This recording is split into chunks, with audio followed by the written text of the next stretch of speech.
numbers on the score sheet, they're really eye-popping. Of everything that happened today, what are you most happy with? Well, I love the fact how we started out defensively. I really talked about the beginning of the game, really to really earn a dominant performance, but kind of doing that every possession and just trying to set a tone. And I've really, how they started out the game, I think they had 10 points at the quarter. So I was really pleased with that response.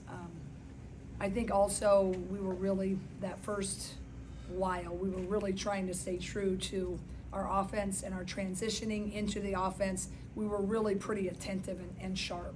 So I was really happy about that. And certainly, we're going to be facing a lot more foes that are more formidable than Evansville, certainly because of size. When you have Leila Hayes and Ava Hayden and Hannah Stalkey, that's a pretty big unit, for, who we were going against. So I just think the way we started and used our strengths, I think that was a really good sign. And our team, honest to goodness, we needed a good confidence builder.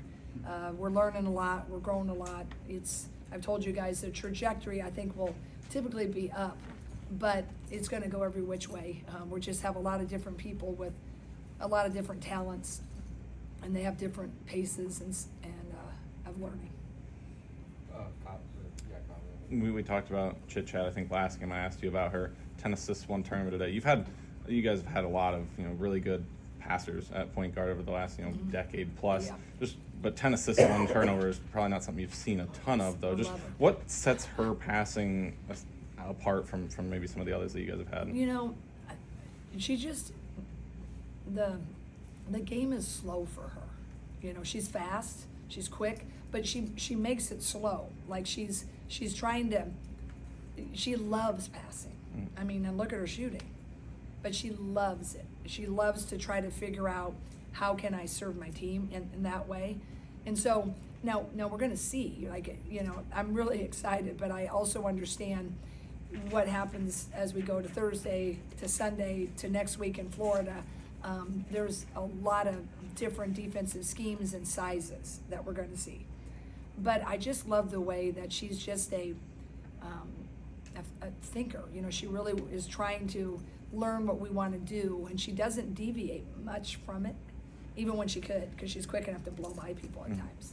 So I think that's it. It's slow for her, and she just is able to see it and see it for what it is, right? Not trying to create anything more than what it is, and therefore she can be pretty true to what her read is. David.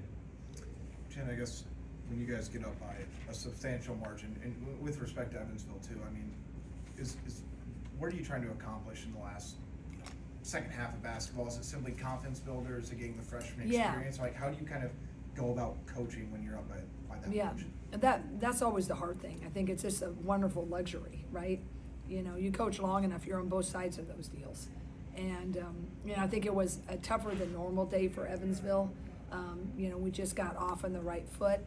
But in that second half, the whole game, I was really, I thought we would have a victory.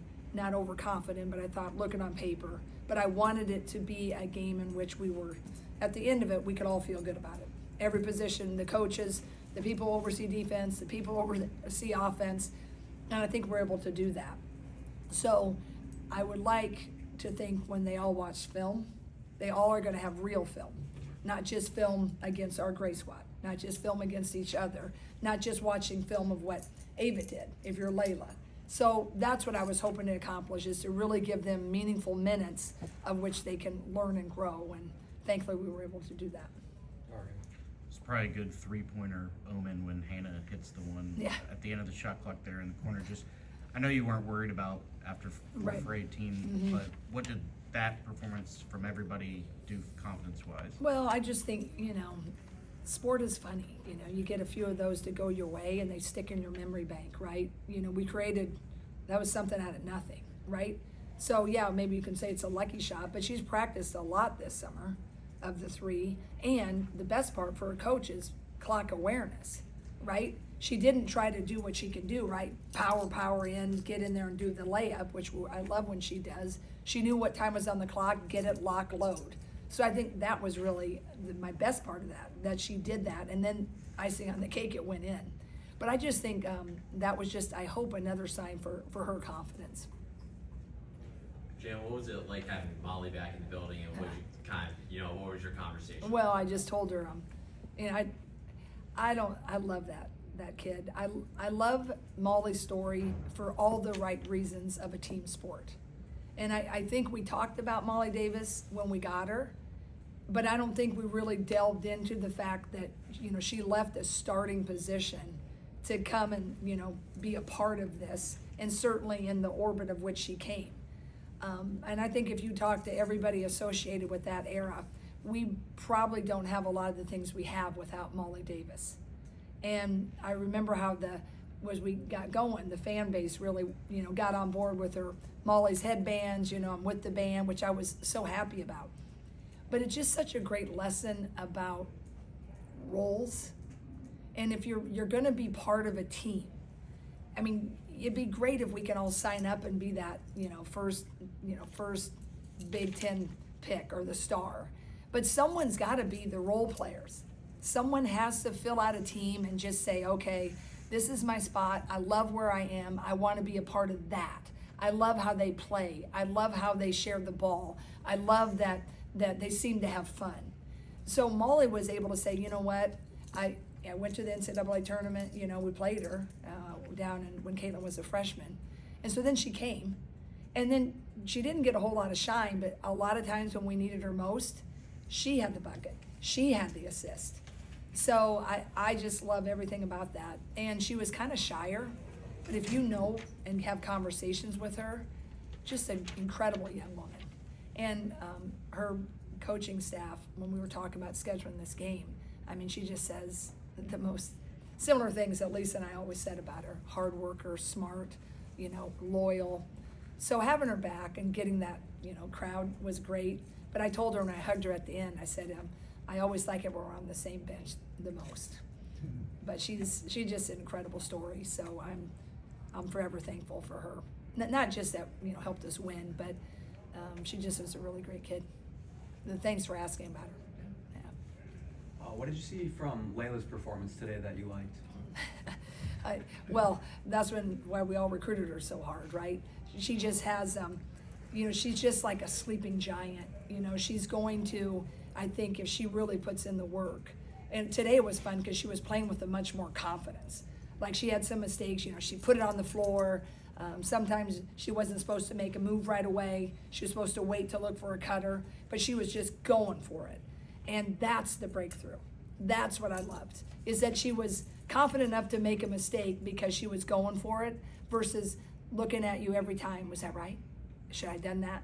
So for her, I think to really kind of take it today, that was my favorite part. But I think you could see now kind of that size. And if we can continue to refine that and get her more and more confident in just the system, I think in time she could be pretty good. You guys have gotten Taylor McCabe a fair amount of looks, exhibition games, Southern today. Obviously, as you said, the opponents are going to get tougher. They're definitely going to have to key in on trying to stop her. Is that kind of a goal? I mean, she's 7 3-point attempts today. Do you feel like you can consistently get her 5, 6, 7 attempts? I'm going to sure try. I mean, I remember recruiting that kid way years ago. I was in a gym in Ames, and Lisa was down, 3 courts down, watching probably, I don't know, some EYBL team, and I ran down. I said, you got to come down here. And she's like, well, what? We got a big game here. I said, you got to see this shooter. And the quickness of McCabe, and she's just done nothing but get better and better. I think she's one of the best shooters in the country. And we got to keep finding ways to get her looks. But it's going to get harder on the defense. Right. And when you get in the Big Ten, they know us, right? But when you start knowing Drake knows us, Northern Iowa knows us, when we get down and play Baylor in Miami, I mean, we all have people that can research from 17 years ago, right? You get every analytic on them. But that's what I'm trying to do, because, boy, that kid shot, and she's pretty good without the ball, without a little help. You give her just an inch on a back screen, shape up if you hit her at the right time. So I'm trying, but we'll be tested in the next 2 weeks for sure. Who's going to let her get open? Good, thanks, Jan. All right.